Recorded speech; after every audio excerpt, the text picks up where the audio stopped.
which is unfortunate. Now, then you hear of weekends where there's carnage on the roads. Like six people died in road accidents around the country last weekend alone in a 24-hour period, and that was including the Dripsy man Gary Cotter, who died in a motorbike accident on Sunday. And the weekends that I'm venturing out in the country, I'm coming across more and more motorbike accidents, I can tell you. And I have to say, I don't necessarily believe it's always the fault of motorbikes.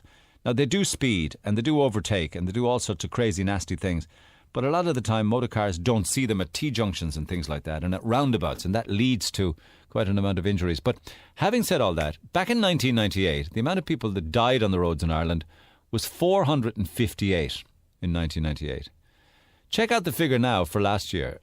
Not 458, not 358, not 258, but 186. So a drastic reduction. And if no one else dies on our roads between now and Christmas, and undoubtedly people will, so far this year, 141 people have died.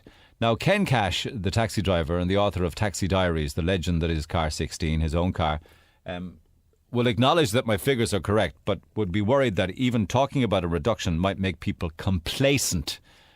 Ken, good morning. Good morning, Neil.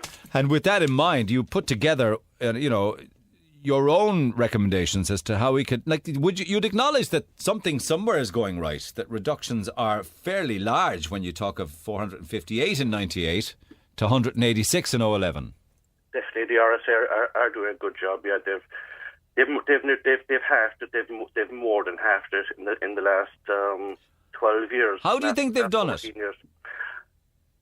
By the introductions of mainly at junctions on the main roads. And putting in speed lanes. Penalty points, maybe? Penalty points was a huge help. The introduction of the high-vis jackets, everything helps, But the last couple of years that they're going down between 10 and 20% every year. Even this year, up to now, you said it's 141 this year. Yes. At this time last year, it was 150. So they're down another 9 this year. They're doing great work, but I feel much more could be done. As in the email I sent you. Yeah. Cars are better as well, aren't they? They've got rid of the clapped out bangers, but with regards to the NCT. That's helped. It has been a huge help. Yeah, the bangers are gone off the road. Well, the bangers are still there, but at least they're in decent condition. But what strikes me as interesting is while all of that's happened, they've been replaced by a few menaces, and that includes the mobile phone, fiddling with it, texting on it, calling on it, fiddling around with the GPS unit up in front of you, all that kind of stuff. Definitely, I've introduced that as part of the email I sent. Is that every car must have a hands-free Bluetooth, hands-free mobile phone system installed in the car in order to pass an NCT. As in, if you don't have a hands-free, you don't pass the NCT. When you say installed now, you can get the parrots and stuff like that, but they can be taken out and everything. You're not talking about one of those, which could be borrowed for the NCT. No, I'm talking about a system in the car, fitted in the car. Similar to what I have. I have a Bluetooth system in my car. It's fitted and it's hands-free. And in the event of it not being fitted, don't pass the NCT. That's it. What else are you saying with regards to engine restrictions and stuff like that? Engine restrictions. This has been a bugbear of mine for many years, is that I drive an Aventus taxi, and it's clocked to 250k. The max speed limit in Ireland is 120k. So it's legal to import a car that can do 250. Could I just ask you? It's got 250 up on the speedometer. Is that because on the autobahns of Germany there's no speed limit? Is it? I would imagine that's why. Yeah. What I'm saying is that the car should be restricted coming in. The car should not be able to go over 120. It's not that big a deal to do it. I remember from the Formula 1 about 10 years ago, Ralf Schumacher coming out of the pit lane too fast, and he drew a stop-go penalty. And immediately after that, Ferrari fitted something in the car that it can't go over the speed limit in the pit lane, regardless if the driver wants to go over it or not. So 120. I know that there was an argument regarding that in the event of somebody needing to find power quickly to avoid a collision or to get out of somebody's way. If you're doing 120 kilometres and you're in the outside lane passing somebody out, and all of a sudden up behind you comes a lunatic. Of course, how could he be driving more than 120 if your procedure was in place? And you need to get out of the way fast. You need that extra speed, they say, for a couple of seconds to get into a safe area.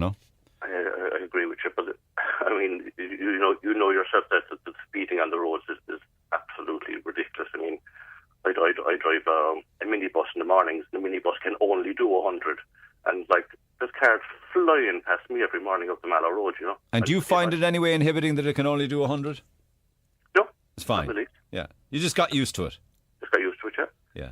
It's a 98 minibus, and it's in very good condition, but it can only do 100. What about, you were talking about engine size for private vehicles for younger drivers, is it? Yes, I put in there to limit the engine size for private cars for under 28-year-olds, and I'm considering a scale of 17-year-olds to 20-year-olds, confine them to a 1 litre. Excuse me, a 21-year-old to 24-year-old, a 1.1 litre, and 25-year-olds to 28-year-olds, a 1.2 litre.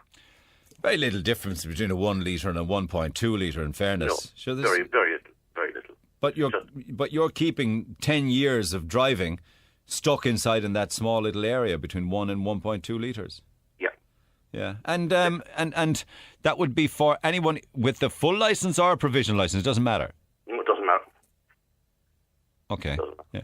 Are you noticing, or is it me, more and more people seem to be using their phones while driving, or even the real dreaded hazard, texting while driving? Do you notice it? You guys see everything. Taxi drivers see everything. I see it daily. Sometimes you can see 10 cars pass, and there'll be 2 from the 10 will be on the phone, either, like you say, texting, which I think is even more dangerous because your eyes are averted as well. Yeah. And it's just, I don't understand why there's not such a big clampdown on it. Obviously the guards, the reduction in guard numbers, and they just can't police it properly. And would you say that men are as guilty as women, or is one more than the other, do you think? I would say 6 of one, half dozen the other. Same, 50-50. Yeah. And the elderly as well. Are you suggesting as people get older, they might get a bit more sloppy in their driving? Most definitely. I came out of the Maxwell station, the new Maxwell station on the Douglas Road a few weeks ago. And there was I was at the counter paying. There was a blonde lady beside me, and there was an elderly man. So I'd say he was about 70, and he was leaving the shop, and he asked the lady to help him find the door. Okay, you're joking. Walking stick, and he couldn't find the door. So the blonde lady helped him caught his arm and put his arm on the frame of the door, and he walked out, sat into a Volkswagen car, and drove off. That was a wind-up. This is not a wind-up. I went over to the blonde lady and I said, "Did you see that?" And she said to me, "That's unbelievable." She said he couldn't find his way out the door and he drove off. This is not a wind-up, that's true. So you suggesting that at 65, mandatory driving test all over again? Yes. And every 3 years thereafter or something, is it? I have another one 3 years later at 60, and then at 70 every year after that. I've had this paper on taxi forums recently, and I've had a lot of feedback from it, and a lot of people said it was ageist and that, but yeah, because they would say to you that it's not that age group that are causing all of the accidents. It's the earlier groups that we just spoke about a couple of seconds ago. Your 18 to 25s, your 18 to 28 males. It's everybody needs. I mean, I've seen the statistics there that you're reading out from the Garda website, and it's across the board. It's everybody. I'm coming at the young with the under 28-year-old things. I'm coming at the old, and I'm coming at everybody in between with the 120 mile an hour, the 120 kilometre an hour thing. I just want to bring it. I don't want to pick at any particular group. As I said to some people about the elder people having to sit driving tests. The majority of people at 65 or over would be retired, and there wouldn't be the time issue wouldn't be huge, that they would have time to sit the test. They wouldn't be working. That's just a point, you know. No, there's loads of other ones here. I clearly wouldn't be able to go through all of them. I like this one, the complete ban on all roadside advertising. What's that about? Because we're clearly distracted reading it, I suppose. Exactly. It's just a complete ban on all roadside advertising. How did they get away with all of these adverts and billboarding and stuff on roundabouts? Does that not strike you that they should be towed away straight away? People just put them up. I went to Dungarvan last week, and I just saw all the advertising on roundabouts, and it's just people come up and stick up the signs themselves. As far as I can make out, anyway, there's no planning permission, and you just stick up the sign, and maybe some days corporation will come along and take it away. You just put another one up. Why do you have a problem? Why do you have a problem with safety cameras and the safety camera vans? Because I don't think in Cork that they work very well. Why do you get flashed or something to warn you? Constantly. Well, like I said, I drive a minibus instead of the Mallow Road constantly, and there's safety cameras there, and you'll get flashed at least 5 times every time there's a safety camera there. Yeah. It doesn't affect me, 'cause like I said earlier, my bus only does 100 anyway. Yeah. But they're coming up and down the road whenever there's a safety van and they're flashing. Now, I've talked to a few other Dublin taxi drivers on the forums, and they say that the safety vans are very effective in Dublin. So they're saying they're effective. I think they're not effective. Yeah. I think that the fact that they must operate overtly makes a mockery of the whole situation. I mean, you can see them coming in advance and you just slow down. Yes, you do. I don't see why they should have to operate overtly. Mind you, there's cameras on the link as well, isn't there? On the Link Road, I don't think so. Aren't there cameras on the South Link going out to the Magic Roundabout? No. I thought there was, because I've been getting texts from people who are getting fines in the post. Do you remember all that roadwork stuff was going on, and it's supposed to be... Oh, yes, that's correct. There is up by Bishopstown at the moment. They've signs up to say that there's safety cameras there. Yeah, and you know what they did? They reduced the speed limit as well from 80 kilometres to 60 kilometres, unknown to people. And people were driving out there at 70 and 75, and loads of people are getting tickets in the post now because of it. I thought it was very unfair. I don't think I wouldn't say it was unannounced. They've one of those big flashing signs. Have they? They have, yeah. Well, but people are getting fines now and penalty points and all sorts of things. Maybe you should read the signs. Maybe you're right. I don't know. There is plenty of those red and white signs, the stationary signs that say 60, and they have that big flashing one. You know that